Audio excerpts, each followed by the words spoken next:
Nung inubad ni Kristo yung pagkapantay niya sa Diyos ayon sa Pilipos, inubad niya yung kanyang pagkapantay sa Diyos. Nung after niya ba ubarin ito, pantay pa ba sila o hindi na? Categorical. Hindi ang pagkapantay ang tinutukoy na hinubad doon. Hindi ang pagkapantay ang tinutukoy na hinubad doon. Ang unawa mo kasi dyan, pantay sila. So doon sa sinasabi mo kanina na yung pagkapantay ay hinubad, hindi ganon ang nakasulat doon. Hindi ganon ang nakasulat doon. Ang hinubad doon na tinutukoy ay yung pagka-Diyos na katangian. Yan babasahin natin Sabi mo, hindi niya hinubad yung pagkapantay sa Diyos, walang mababasa. Babasa Di ba tayo. dapat ganun? Na siya bagamat nasaan yung Diyos, ay hindi niya inaring isang bagay na nararapat panangnan ang pagkapantay niya sa Diyos, kundi bagkus hinubad niya ito.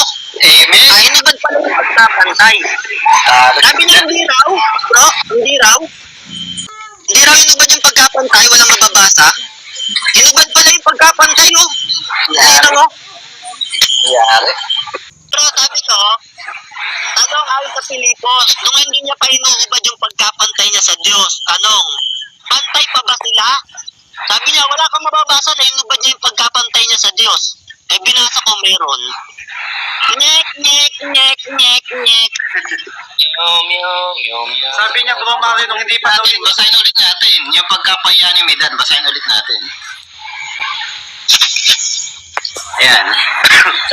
Sabi ni Medan, wala daw mababasa na yung pagkapantay ang hinubad.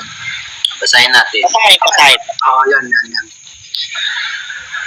Na siya, bagamat nasaan yung Diyos, ay hindi niya inaring isang bagay na nararapat panangnan ang pagkapantay niya sa Diyos, kundi bagkus hinubad niya ito. Kalino. Sabi niya, ang hinubad daw katangian. Meron bang katangian dyan, Midan? Magkaroon? Wala. Napahiya yung INC. Akit kasi nakakit sa MCGI